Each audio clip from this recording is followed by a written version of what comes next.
ठीक है, आइए हम चलते हैं रासायनिक अभिक्रियाएं एवं रासायनिक समीकरण के जो लेसन फर्स्ट है उसमें रासायनिक अभिक्रियाओं के प्रकार हम लोग नेक्स्ट प्रकार पढ़ते हैं, जिसमें से आपको अक्सकण कई बार पूछा गया अक्सकण अभिक्रिया या फिर उपचयन अभिक्रिया किसे कहते हैं, कई बार ये प्रश्न पूछा जा चुका है।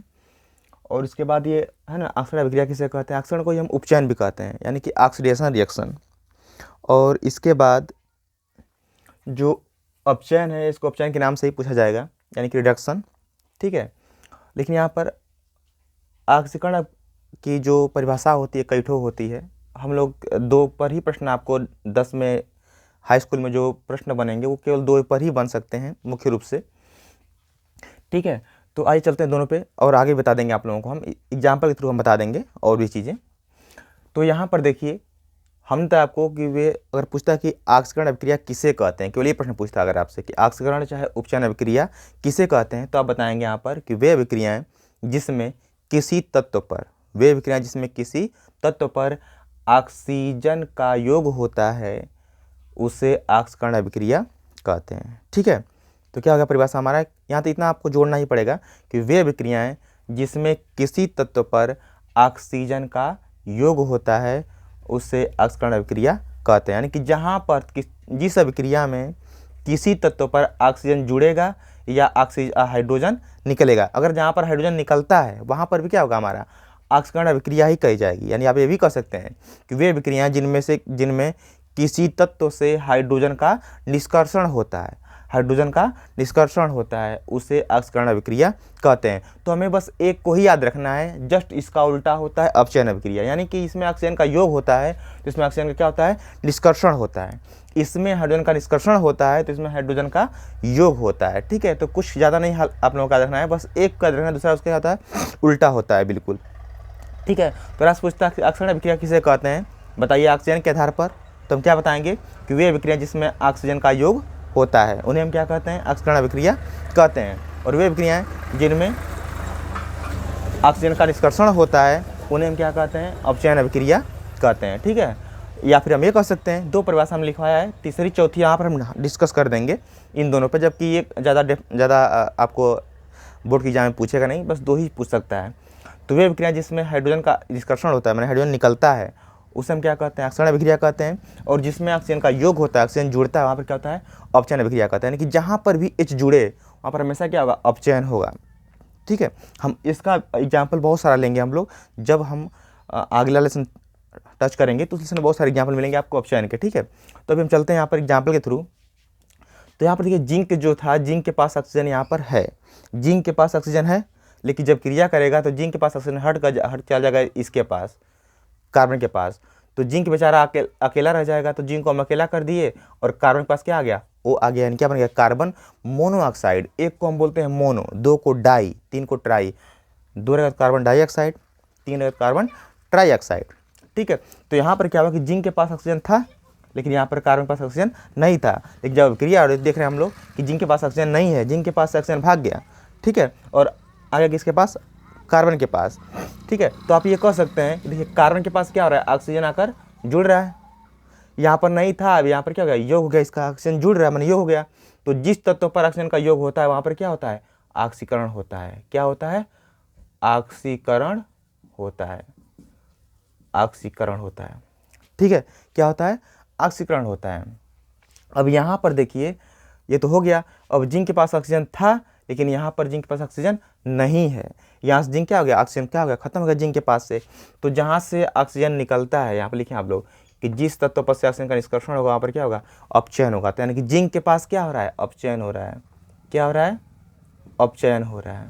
समझ में आ रहा है, क्या हो रहा है, अपचयन हो रहा है। तो यहाँ पर कार्बन पर ऑक्सीकरण हो रहा है और जिंक पर क्या हो रहा है, अपचयन हो रहा है। ठीक है, यानी कार्बन के पास ऑक्सीजन था ही नहीं लेकिन यहाँ पर ऑक्सीजन आ गया, यानी कि ऑक्सीजन जुड़ गया, यानी ऑक्सीजन का योग हो गया। और जहाँ पर ऑक्सीजन का योग होता है उसे हम कहते हैं ऑक्सीकरण अभिक्रिया। यानी कि यहाँ पर कार्बन पर क्या हो रहा है, ऑक्सीकरण अभिक्रिया हो रही है।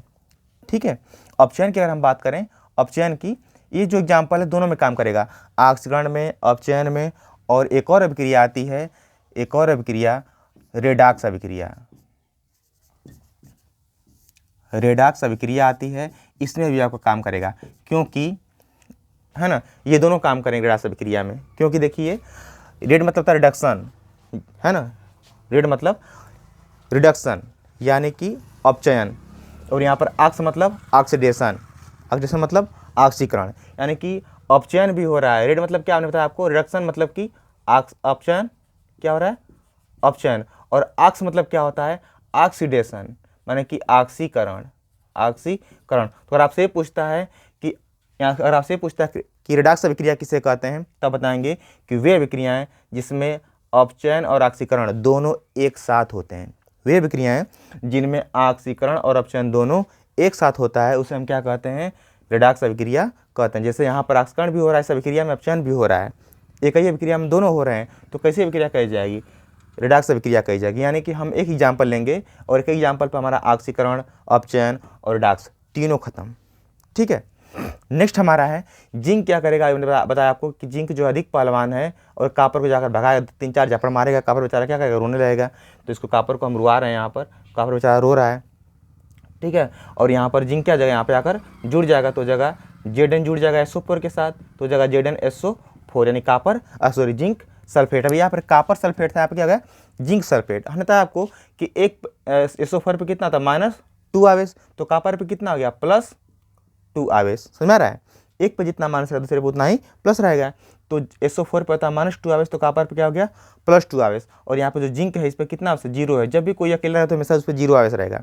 कोई परमाणु अगर अकेला रहेगा, चाहे अपने परमाणु के रूप में रहेगा, तो हमेशा उस पर क्या रहेगा, 0 आवेश रहेगा। अब यहाँ पर 0 इसके पास है, SO4 कितना हो गया हमारे पास, -2, और SO4 में -2 है तो इस पर कितना होगा, +2, फिर इस पर क्या हो गया, 0 हो गया। तो आप देख रहे हैं कि जिंक के पास 0 था आवेश, आवेश मतलब ऑक्सीकरण संख्या, तो जिंक के पास 0 था और 0 से बढ़ के आ गया +2 हो गया। यहाँ पर 0 इसके पास था, 0 रुपया था, यहाँ पर 2 रुपया बढ़ गया, यानी कि यहाँ पर क्या हो रहा है, ऑक्सीकरण संख्या में वृद्धि हो रही है। ऑक्सीकरण संख्या में क्या हो रहा है, वृद्धि हो रही है। और जब किसी तत्व की ऑक्सीकरण संख्या वृद्धि होती है तो वहाँ पर भी क्या होता है, ऑक्सीकरण होता है। क्या होता है, ऑक्सीकरण होता है, ऑक्सीकरण या उपचयन। क्या होता है, ऑक्सीकरण, यानी ये कैसी अभिक्रिया यहाँ पर हो रही है, इस वाले पर ऑक्सीकरण हो रहा है। ठीक है, नेक्स्ट है यहाँ पर देखिए, कापर के पास क्या है, कापर के पास +2 आवेश है, यहाँ पर कापर के पास क्या हो गया, 0 हो गया। यानी कापर के पास 0 का मतलब ये होता है, यहाँ पर गुजा जाएगा, तो कापर के पास 0 हो गया, 0 का मतलब क्या हो रहा है, ऑक्सीकरण संख्या में कमी। हम यहाँ पर लिख दे रहे हैं, इसको यहाँ पर दिखा दे रहे हैं, क्या हो रहा है, ऑक्सीकरण संख्या में कमी, है ना। 2 था यहाँ पे, 2 रुपया था, यहाँ पे कितना हो गया, 0 रुपया बच गया। ठीक है, 0 रुपया हो गया, यानी क्या हो गया, कमी हो गई। तो जब ऑक्सीकरण संख्या में कमी होगी तो वहाँ पर क्या होगा, हमारा अपचयन होगा। क्या होगा, अपचयन। ठीक है, तो यहाँ पर देखिए ऑक्सीकरण हो रहा है, यहाँ पर क्या हो रहा है, अपचयन हो रहा है। ठीक, तो हम बता सकते हैं यहाँ पर ये भी कह सकते हैं कि वे अभिक्रियाएँ जिनमें किसी तत्व की ऑक्सीकरण संख्या वृद्धि होती है वहाँ पर ऑक्सीकरण होता है, और वे अभिक्रियाएँ जिनमें किसी तत्व पर ऑक्सीकरण संख्या में कमी होती है वहाँ पर क्या होता है, अपचयन होता है। ठीक, तो ये भी हमारा इसमें ऑक्सीकरण अपचयन दोनों हो रहा है, तो यहाँ पर ये भी कैसी अभिक्रिया है, रिडॉक्स अभिक्रिया है, क्योंकि जिसमें ऑक्सीकरण अपचयन दोनों एक साथ होगा उसे हम क्या कहेंगे, रिडॉक्स अभिक्रिया कहेंगे। नेक्स्ट एग्जाम्पल, जिंक था, जिंक ने अपने कक्षा से 2 इलेक्ट्रॉन दे दिया, और जब कोई तो इलेक्ट्रॉन त्यागता है परमाणु से, ठीक है, तो उस पर आता है प्लस आवेश। अगर 2 इलेक्ट्रॉन निकालेगा तो 2 प्लस आवेश इस पर आएगा।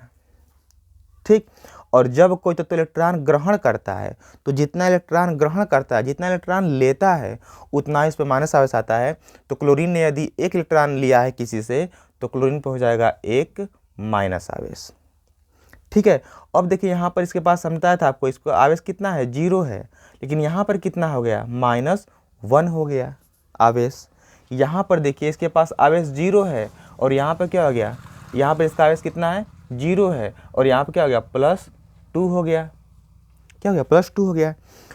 तो यहाँ पर 0 से बढ़कर +2 हो गया, यानी कि जब तत्व की ऑक्सीकरण संख्या में वृद्धि होगी तो वहाँ पर क्या होगा, ऑक्सीकरण। ठीक, और यहाँ पर 0 से क्या हो गया, -1 हो गया, माने घट गया।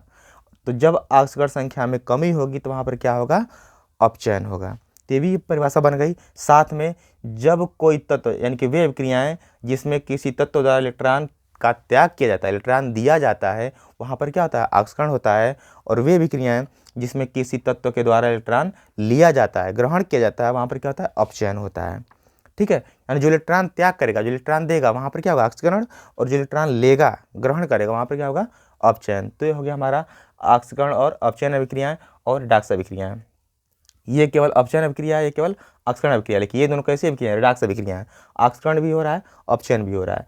ठीक है, तो यहाँ पर कार्बन के पास ऑक्सीजन नहीं था, है ना, ऑक्सीजन जुड़ गया। ऑक्सीजन जहाँ जुड़ता है वहाँ पर क्या होता है? यौगिक जुड़ना, जहाँ जुड़ता है क्या होता है? ऑक्सीकरण, है ना। यहाँ पर जिंक के पास ऑक्सीजन था, लेकिन यहाँ पर ऑक्सीजन खत्म हो गया, यानी कि हट गया, और जहाँ से ऑक्सीजन हट जाएगा वहाँ क्या होगा? अपचयन अभिक्रिया। ठीक है, और यहाँ पर ऑक्सीजन संख्या में क्या हो रही है? वृद्धि हो रही है।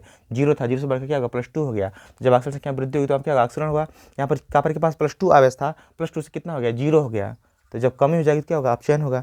समझ में आ रहा है? तो इसे आप लोग थोड़ा सा ध्यान से पढ़िएगा, गोजा गया थोड़ा सा, लेकिन ध्यान से पढ़िएगा। ऑक्सीकरण अभिक्रिया और अपचयन अभिक्रिया पूछता है एग्जाम्पल में, और रिडॉक्स अभिक्रिया भी पूछता है, एग्जाम्पल सहित पूछता है। ठीक है, बाकी इसका जो उपयोग है, हर नेक्स्ट वीडियो में हम इस लेसन को खत्म कर देंगे पूरा। ठीक है, तो आज के लिए इतना ही, धन्यवाद।